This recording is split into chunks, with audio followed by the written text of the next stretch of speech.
Hello friends, मैं हूं अमर। हमारे चैनल निकी टेलर में आपका स्वागत है। तो आइए आज हम 42 इंच सीना की प्रिंसेस कट ब्लाउज की कटिंग करना सीखेंगे। तो इसका मेजरमेंट हम पहले देख लेते हैं। लंबाई है इसका 14 इंच का, सीना है 42 इंच, कमर इसका 38 इंच का है, शोल्डर इसका 6.25 इंच का लेंगे, सामने की गला 7 इंच का है, पीछे की गला 10 इंच और बाहीं की लंबाई 5 इंच और बाहीं की मोरी है 14 इंच का। तो आइए इसको हम शुरू करते हैं। तो यहाँ पर हम लंबाई है 14 इंच का, तो 1 इंच बढ़ा के हम 15 इंच पर निशान लगाएंगे इस तरह से, और एक निशान 15 इंच में और लगा लेंगे ताकि हमारा लाइन दोनों बराबर खींचे। अब ये दोनों निशान को मिलाते हुए हम सीधा लाइन खींच लेंगे इस प्रकार से। उसके बाद फिर हम शोल्डर का निशान लगाएंगे। तो शोल्डर हम 6.25 इंच का लेंगे इस प्रकार से। फिर हम सीना का नाप लेंगे। तो सीना है 42 इंच का, तो 42 का 1/4 हो जाएगा 10.5 इंच, और यहाँ पर 10 इंच गला के लिए पाव इंच कम कर लेंगे, तो ये हो जाएगा 10.25 इंच का। तो हम 10.25 में निशान लगाएंगे और उसके बाद फिर हम सिलाई के लिए मार्जिन ले लेंगे।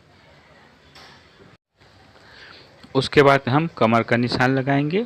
तो कमर है 38 इंच का, तो 38 का 1/4 9.5 में निशान लगाएंगे और उसके बाद हम यहाँ पर 2.5 इंच का मार्जिन लेंगे। अब फिर ये दोनों निशान को मिला के लाइन खींच लेंगे इस प्रकार से। अब उसके बाद हम यहाँ पर शोल्डर 6.25 इंच का लिए हैं, तो यहाँ पर आधा इंच बढ़ा के 6.25 में निशान लगाएंगे। और आर्म होल की निशान लगाने के लिए बाहीं की मोहरी है 14 इंच का, तो 14 का आधा हो जाएगा 7 इंच, और 7 इंच में हम फिर आधा इंच बढ़ाएंगे तो ये हो जाएगा 7.5 इंच। तो 7.5 इंच हम इस प्रकार से शोल्डर में रखेंगे, शोल्डर के निशान पर, और इधर हम सीना के निशान तक का निशान लगाएंगे और यहाँ से हम लाइन खींचेंगे। तो ये हमारा आर्म होल वाला निशान बनेगा ना। और ये दोनों निशान को भी मिला के लाइन खींच लेंगे। अब उसके बाद फिर हम शोल्डर की चौड़ाई लेंगे। तो शोल्डर की चौड़ाई हम 2.5 इंच का लेंगे, तो 2.5 इंच में 1.25 इंच सिलाई के लिए मिलाएंगे, तो ये हो जाएगा 3.25 इंच। तो 3.25 इंच हम इधर शोल्डर से गले की तरफ निशान लगाएंगे इस प्रकार से। और उसके बाद हम यहाँ पर आर्म होल की गोलाई निकालने के लिए ये नोक से 1 इंच में निशान लगाएंगे इस प्रकार से, और यहाँ से फिर हम गोलाई निकालेंगे जो कि हमारा पीछे की आर्म होल की गोलाई होता है। और उसके बाद फिर हम डीप गला के लिए सामने की तरफ आधे इंच की डाउन का निशान लगा लेंगे इस प्रकार से। ये हमारा पीछे का निशान तो कंप्लीट हुआ। अब हम इसको कटिंग करते हैं।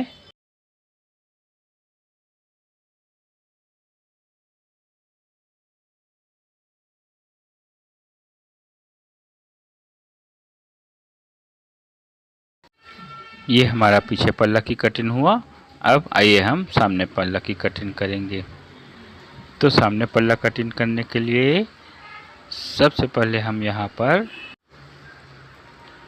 नीचे में 1.25 इंच की मार्जिन छोड़ लेंगे इस प्रकार से, और उसके बाद फिर हम जो पीछे पल्ला कटिंग किए हैं उसको इस मार्जिन के ऊपर रखेंगे इस प्रकार से, और फिर हम इसको निशान लगाते हैं पहले। तो निशान हम यहाँ से लगाना शुरू करेंगे। तो सबसे पहले तो हम यहाँ पर आर्म होल का निशान लगाएंगे इस प्रकार से, और ऊपर हम शोल्डर का निशान लगा लेंगे, और यहाँ पर हम शोल्डर की चौड़ाई का भी निशान लगा लेंगे। और उसके बाद फिर हम इसको अलग निकाल लेंगे। उसके बाद फिर यहाँ पर हम आर्म होल का निशान पहले लगाएंगे, तो इसके लिए लाइन खींच लेंगे इस प्रकार से। तो ये हमारा पीछे का आर्म होल का निशान रहता है। अब इस निशान से हम 1.25 इंच की अंदर एक निशान लगाएंगे और ये दोनों निशान को मिला के लाइन खींच लेंगे। अब ये पहले वाले जो नोक है वहाँ से फिर हम 1 इंच में निशान लगाएंगे। यहाँ से हमारा सामने का आर्म होल की गोलाई निकालेंगे इस प्रकार से। उसके बाद फिर हम गले का निशान लगा लेते हैं। तो गला है 7 इंच का, तो यहाँ ऊपर से हम 7.25 इंच में निशान लगाएंगे इस प्रकार से। और गले का फैलाव हम यहाँ पर 3.25 इंच ले रहे हैं। आप अपने हिसाब से कम या ज़्यादा कर सकते हैं। अब ये दोनों निशान को मिला लेंगे इस प्रकार से, और इधर भी हम लाइन खींच लेंगे। यहाँ पर हम गोल गले का निशान लगा रहे हैं। उसके बाद फिर हम बस्ट पॉइंट का निशान लगाएंगे। तो बस्ट पॉइंट का निशान हम सीना के 1/4 से थोड़ा सा बढ़ा के रखते हैं। तो सीना का 1/4 10.5 इंच आएगा। तो यहाँ पर हम 11 इंच में निशान लगा लेंगे इस प्रकार से। और उसके बाद हम सामने से 4.5 इंच में निशान लगाएंगे ना, क्योंकि यहाँ पर हम सिलाई जब करेंगे तो ये आधा इंच सिलाई में दब जाएगा। तो यहाँ पर 4 इंच बचेगा। यहाँ 4.5 में निशान लगाए हैं, तो नीचे भी हम 4.5 में ही निशान लगा लेते हैं इस प्रकार से। और फिर ये दोनों निशान को मिला के लाइन खींच लेंगे इस प्रकार से। और फिर बस्ट पॉइंट के निशान से थोड़ा सा ऊपर लेंगे, और फिर यहाँ से हम इधर आर्म होल की तरफ निशान लगाएंगे इस प्रकार से।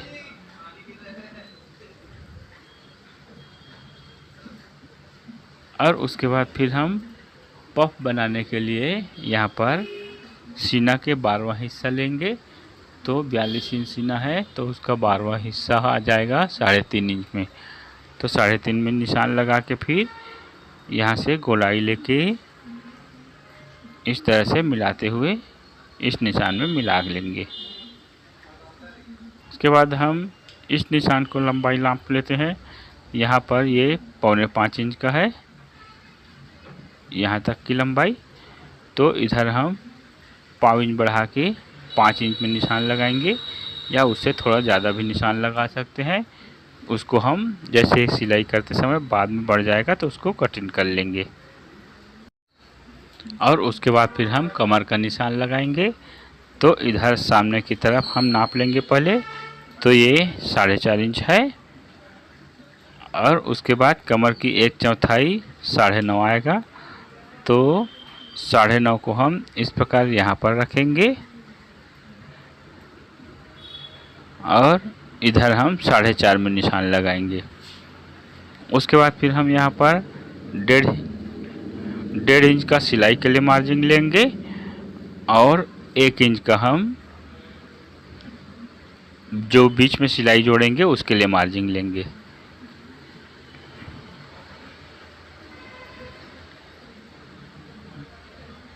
और उसके बाद फिर हम पीछे पल्ला लेंगे, और उसमें इसकी जो लंबाई है उसको नाप लेंगे। तो ये है हमारा 9.25 इंच का।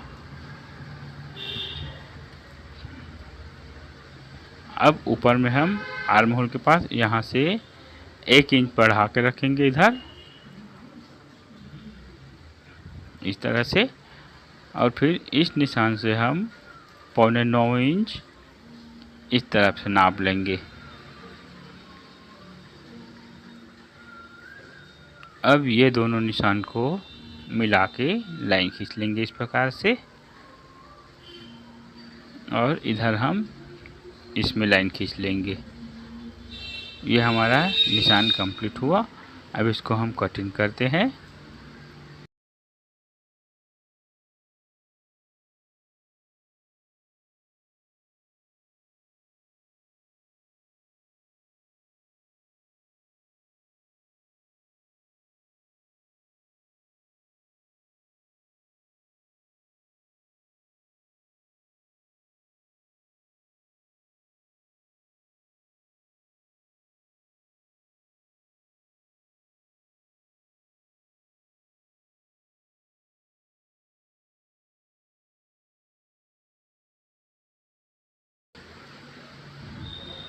अब ये दोनों का बस्ट पॉइंट को मिला के रखेंगे इस प्रकार, और इधर हम सिलाई के लिए दबा के रखेंगे।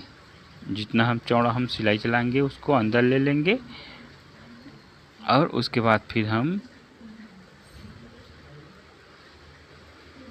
इसको बराबर मिलाते हुए राउंड में इसको कट कर लेंगे। तो हमारा आर्म होल भी कंप्लीट पूरा कटिंग हो गया।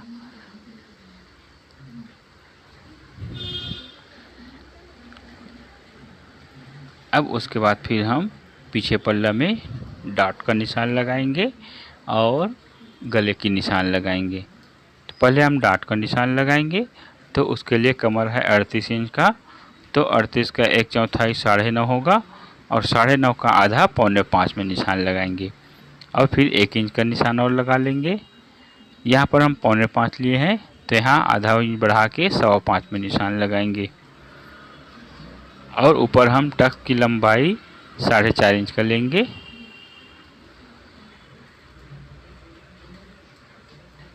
यहाँ पर इस तरह से निशान लगा लेंगे। ये हमारा पीछे का टक्स हो जाएगा। अब उसके बाद हम गले का निशान लगाएंगे। तो गला है 10 इंच का, तो यहाँ ऊपर से हम 10.25 में निशान लगाएंगे इस प्रकार से।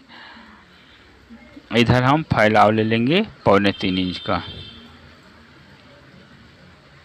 अब ये दोनों निशान को मिला के लाइन खींच लेंगे इस प्रकार से, और इधर हम सामने की तरफ लाइन खींच लेंगे, और यहाँ पर हम गोल गले का निशान लगा लेंगे। अब यहाँ पर गले को भी हम कट कर लेते हैं।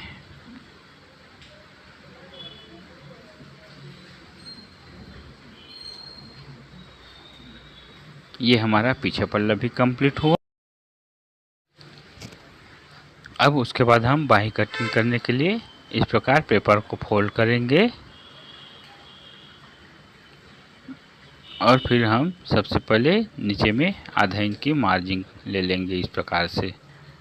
ये हम अस्तर वाले ब्लाउज के लिए आधा इंच लेते हैं। अगर आप सिंपल ब्लाउज की कटिंग करेंगे तो उसमें मार्जिन एक्स्ट्रा ले लेंगे ना, जितना चौड़ा आपको मोड़ना होगा। फिर हम बाही की लंबाई का निशान लगाएंगे जो कि 5 इंच है, तो आधा इंच बढ़ा के 5.5 में, और ऊपर से फिर 3.5 में एक निशान लगाएंगे, और ये दोनों निशान को इस प्रकार लंबा कर लेंगे। अब फिर हम पहले मोहरी का नाप लेंगे। तो 14 इंच मोहरी है, तो उसका आधा 7 इंच पर निशान लगाएंगे, और यहाँ पर हम 1 इंच बढ़ा के 8 इंच में निशान लगाएंगे। यहाँ पर हम गोलाई निकालने के लिए 3.25 इंच में निशान लगाएंगे। अब इस निशान को हम इस तरह से मिला लेंगे। इधर हम साइड में सिलाई के लिए मार्जिन लेंगे। अब इस निशान से आधा इंच में एक निशान लगाएंगे, और यहाँ से फिर ये दोनों निशान को मिलाते हुए सीधा लाइन खींचेंगे, और यहाँ पर हम गोलाई निकालेंगे इस प्रकार से, और यहाँ भी हम गोलाई देके इसमें मिला लेंगे।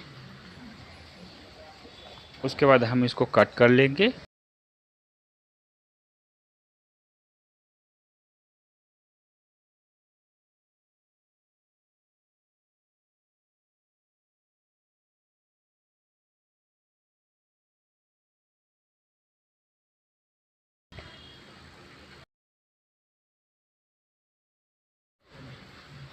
ये हमारा पीछे पल्ला है, और ये सामने की क्रॉस पट्टी, और ये प्रिंसेस कट, और ये बाही। तो इस तरह से हमारा 42 इंच सीना का प्रिंसेस कट ब्लाउज की कटिंग पूरा हुआ। इसमें आपको पेपर कटिंग करने के बाद कहीं भी एक्स्ट्रा मार्जिन नहीं लेना पड़ेगा। अगर वीडियो पसंद आए तो लाइक करें, कमेंट करें, सब्सक्राइब करके रखें, ताकि आने वाला सभी वीडियो आप तक जल्दी से पहुंच सके। फिर मिलते हैं किसी और वीडियो को लेकर, तब तक के लिए जय हिंद।